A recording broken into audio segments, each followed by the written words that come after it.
Bien, el título de la obra es Secciones de mi vida. Ya esta en particular es la cuarta versión. La primera la realicé estando en mi tercer semestre en el año 2010. Y bueno, el tema básicamente partía del trabajo civil, de las funciones de un obrero en una construcción. Y mi intención fue representar la figura humana ejecutando un trabajo. En ese momento, pues digamos que yo tenía ya bien marcada por mi experiencia, por cosas que hice antes de entrar a la facultad, que tenían que ver con el trabajo civil. Entonces me llamó mucho la atención el trabajo como tal y específicamente el trabajo del obrero, de obras civiles. El uso de las varillas como tal también lleva a un concepto dentro de la escultura que es conocido como el dibujo en el espacio. El dibujo en el espacio. Eh, Bien, eso enriquece la obra porque el espectador, una vez ingresa al salón donde se encuentra la obra o al espacio donde se encuentra la obra, tiene diversas posibilidades de verla. Es decir, cambia su posición con respecto a la obra y cambia su modo de verla. Entonces, las líneas como tal empiezan a verse como líneas trazadas sobre el mismo espacio, usando el fondo precisamente como esa superficie que deja que la línea se vea. Yo observaba y desde hace tiempo tenía como, eh, no sé, como esa incógnita que me llamaba la atención, ese método de comunicación de los silbidos, ¿no? En el Caribe colombiano están presentes constantemente los silbidos como método de comunicación, como método tal vez no sé, enamoramiento, coqueteo. Quizás también heredado de toda esta cultura naviera y digamos, de los marineros que también utilizan este tipo de comunicación ya de una manera eh, más rígida, más establecida. Bueno, me llamó la atención que estaban presentes dentro de ese imaginario sonoro de, del Caribe, las calles que yo transito a diario y pues pensé incluirla dentro de este trabajo. Posteriormente descubrí que yo lo que estaba haciendo era una intervención sonora de, del espacio, ¿no? Eh, y a la vez estos sonidos se mezclan con los sonidos propios de ese paisaje. Entonces lo que yo buscaba era crear ese espacio, intervenir el espacio a través de esos sonidos, ¿sí? Así como en el paisaje sonoro afectan el canto de los pájaros, en este caso estaría interviniendo los cantos que genera el ser humano. Porque precisamente la obra eh, se llama Cantos partiendo de esa comparación entre la comunicación animal, la comunicación de los pájaros a través de estos cantos, los ritos de apareamiento de las aves también están incluidos en ese proceso.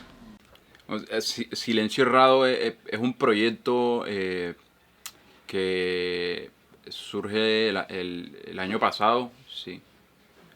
Sí, como de todo el trabajo fonográfico que he ido desarrollando tanto individualmente como con Octavo Plástico y ha sido como el escuchar como todo el material que he ido como archivando y grabando, eh, pero específicamente me he centrado como en los errores, ¿no? En los errores que uno comúnmente comete o que las circunstancias son, son como las que permiten de que sucedan como ciertas, como decir, cagadas dentro del proceso o el trabajo, ¿no?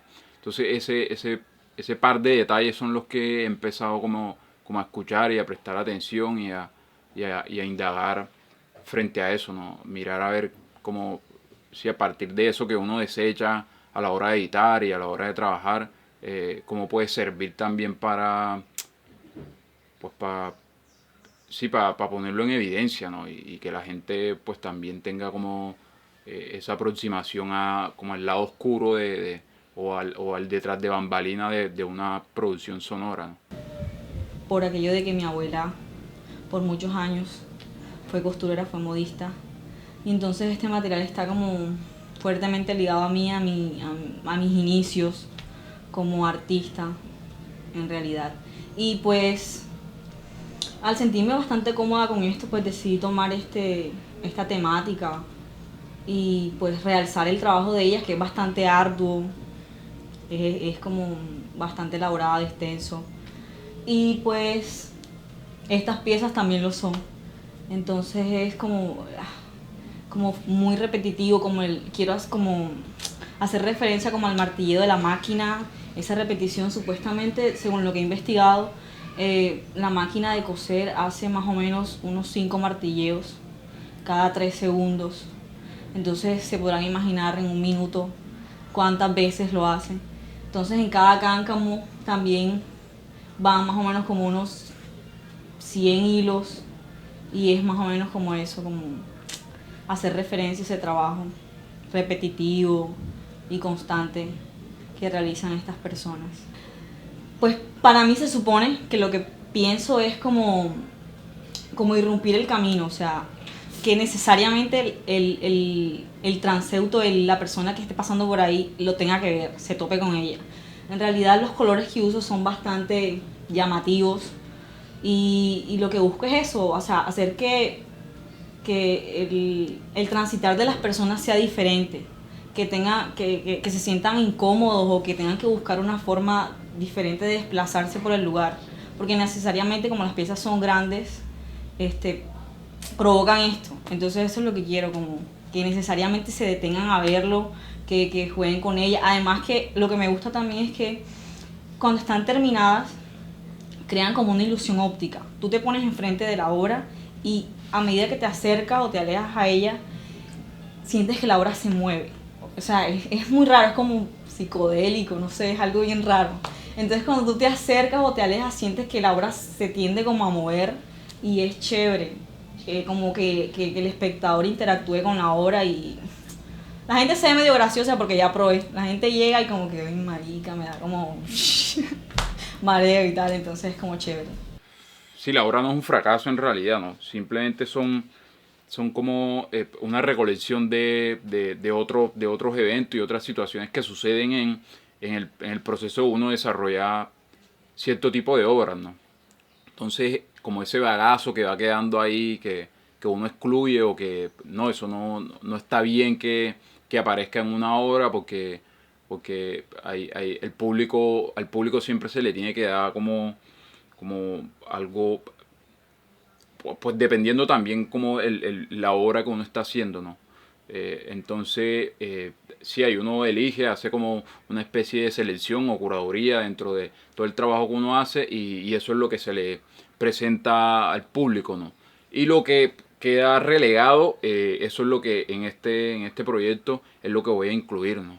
Como cuando el viento sopla y revienta la grabación o cuando la grabadora uno la toca y maneja un control y eso sí incluye otro sonido que uno no tenía pensado ahí de que apareciera, ¿no? Y bueno, también asuntos pregrabados como sí, ruido blanco o cuando pues la emisora no está en la frecuencia que es, ¿no? Entonces eso ahí arroja como un sonido que a uno no le interesa eso, pues aparentemente eso no te está comunicando nada, ¿no? Entonces ese tipo de recursos son los que tengo pensado como echar mano en este proyecto, ¿no? El dispositivo se divide como en 3 partes fundamentales. El Arduino, que es el corazón, el cerebro de todo el dispositivo. Un sensor ultrasónico y un módulo de sonido que opera a través del Arduino. Básicamente lo que hace, bueno, el sensor mide los obstáculos o detecta los obstáculos que hay frente al dispositivo y por medio de un código por el cual está programado el Arduino, manda una señal al módulo de sonido para que emita los sonidos que han sido previamente grabados en la memoria. Los sonidos son una serie de silbidos que, bueno, previamente se hizo el trabajo de búsqueda, recolección de estos sonidos, una parte de edición, y salieron alrededor de 60, 70 silbidos, ¿sí? En track cortos o sonidos cortos que se compilaron en cada uno de los dispositivos. Bueno, ese fue otro de las cosas que quise experimentar, ¿no? Que la obra sea autosustentable en términos de energía, ¿sí? Es una obra que, bueno, su instalación es como muy simple, es portátil, puede ser instalada en cualquier lugar siempre y cuando haya una entrada de sol que la esté alimentando. La realización básicamente es los cuerpos lineales, las varillas de hierro como tal, usando mis manos o mi cuerpo como tal para doblarlas. Primero hago un esquema sobre el suelo al tamaño real de la escultura erguida, para empezar a proporcionar, darle una proporción precisa o acercándome a la precisión. Luego empiezo a darle a ese esquema el volumen, empiezo a crear lo que serían las partes, a medir qué dimensión o qué longitud tiene, por ejemplo, la pierna derecha estando doblada, el mismo tronco, el dorso, porque digamos que la escultura, dependiendo del espacio, adopta su forma, cumple con una función y ejecuta una acción como tal. Principalmente empiezo a ensamblar con alambre, empiezo como a fijar con alambre y a terminar de doblar lo que sea necesario, lo que se necesite. Posteriormente paso a la unión con soldadura, a fijarlo con soldadura. Ya una vez tenga la figura en la posición que necesito o que requiero. Bien, digamos que yo considero que el espacio público es el espacio apropiado para mi obra. Partiendo de que en principio toda obra que me he pensado, que tengo en ideas aún, están concebidas para espacio público. Y lo que estoy haciendo es explorar precisamente el comportamiento de esta obra, que ha estado en espacio cerrado hasta ahora, en un espacio abierto, en un espacio público. El cómo se relaciona directamente con el espacio depende del contexto. Y como lo mencionaba en un principio, ella obedece, digamos, a el espacio en el que se inscriba, la función que cumpla. El contenido no cambia, no varía, pero sí la acción de la escultura, sí la función. Digamos que sigue siendo una figura humana o la representación esquemática de una figura humana que ejerce una labor o que ejerce una función. Ya en este caso hay una variante, no va a ser exhibida solo para el público que se invitó, sino para las personas que, sin pretensión de querer conocer el arte, lo están conociendo. Y de ese modo se altera también una cotidianidad. Es una de las intenciones, digamos en este caso, al tratar de que la obra salga del espacio cerrado e inscribirla en espacio público. Para defender eso un poco más, una de mis ideas ha sido tomar el barrio en el que vivo como una galería el barrio en su espacio público, en su espacio abierto, como una galería, e inscribir, aprovechando que lo que me gusta de mis obras es la monumentalidad, la gran escala, el gran formato, y que eso ofrece mucha visibilidad, genera un impacto visual que es favorable. Entonces, llegar al espacio público explorando, y bueno, digamos que esta sería la segunda obra en la que trabajaría de ese modo. De todo, me ha pasado de todo. De hecho, en la primera que hice, la tuve que desarmar cuando iba por la mitad como 2 veces. Porque puede que en el papel esté como planificada la obra en sí, pero cuando uno le empieza a hacer, se topa con 1000 cosas. Es decir, los soportes no estaban bien fijos, se me reventaron los cáncamos, se me cayó la pieza,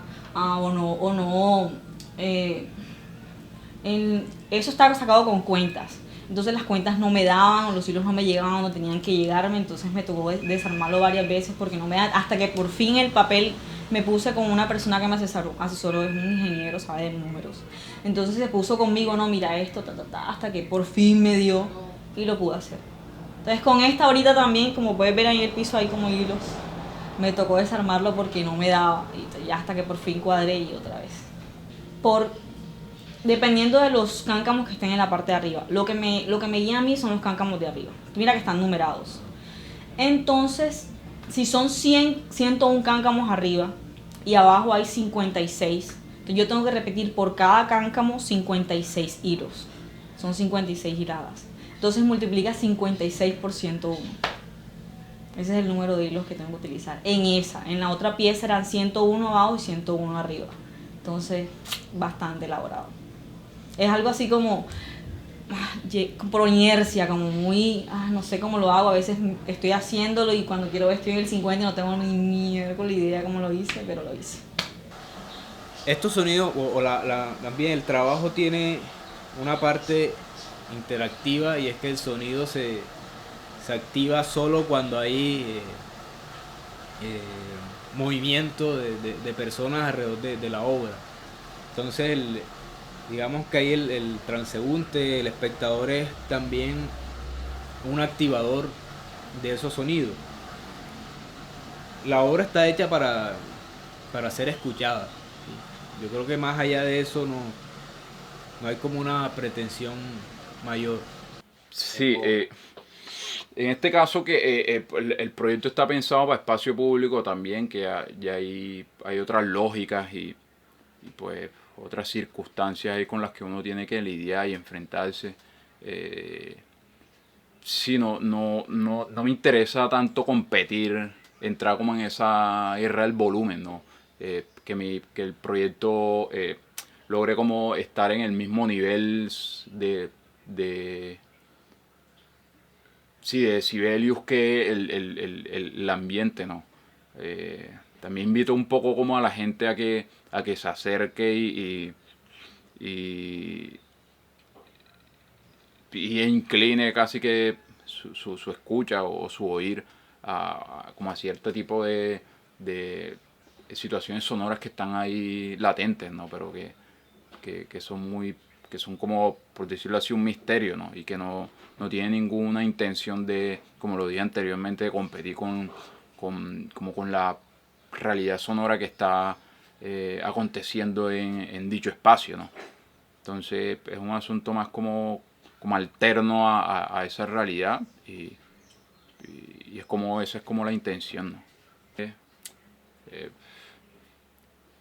Sí, tampoco hay nada novedoso, ¿no? Posiblemente, bueno, ya desde mi experiencia creativa, lo novedoso sería pues el usar celdas solares pues para alimentar los sistemas de sonido, ¿no? Eso sería como lo novedoso, ¿no? Un poco haciendo alusión ahí a las energías renovables y energías públicas, ¿no? Por decirlo así, ¿no? Las energías solares públicas, ¿no? O sea, de que hay otro rollo ahí de que la quieren privatizar y cobrarte por usar luz solar, pero eso sería como un poco la novedad dentro de este proyecto, ¿no? Y dentro de todo mi proceso creativo, ¿no? Pero el hecho de usar el error como recurso, herramienta y discursiva, no. Simplemente hago uso como de toda esa estética y todo ese concepto, pero no para develar ni para descubrir nada nuevo, ¿no? Simplemente es desde una experiencia que he venido desarrollando y donde se han cometido errores también, ¿no? Y los uso pues para como dejarlos en evidencia, ¿no? Yo considero que la escultura, hablando digamos, desde un punto de vista personal, digamos que en Barranquilla, como tal, hay una cierta carencia de esculturas en espacio público. Sí encontramos monumentos, pero estos monumentos están emplazados en una plaza y pierden como esa relación con el contexto directo. Es simplemente la escultura que está puesta allí para ser, ¿cómo decirlo? Para ser contemplada. Y digamos que la innovación en mi caso es que la escultura va a dialogar con el contexto, va a interactuar, va, digamos, a cortar con un camino que cotidianamente es recto, va a obligar a que la gente tenga que desviar, tenga que mirarla, porque ella lo hace así. En ese sentido considero que hay innovación. Y que además, digamos que los escultores barranquilleros o nos están debiendo eso, que no hay un trabajo que nos pueda servir a nosotros como referencia para seguir investigando a partir de allí. Ya toca estudiar por otros lados, otros intentos, otros procesos ya realizados y ver si hay una riqueza en trabajo artístico a nivel público, pero desde lo bidimensional. Y siento que nos hace falta lo tridimensional. Y en ese sentido considero que mi obra está innovando. Se está presentando como una pieza innovadora en ese sentido.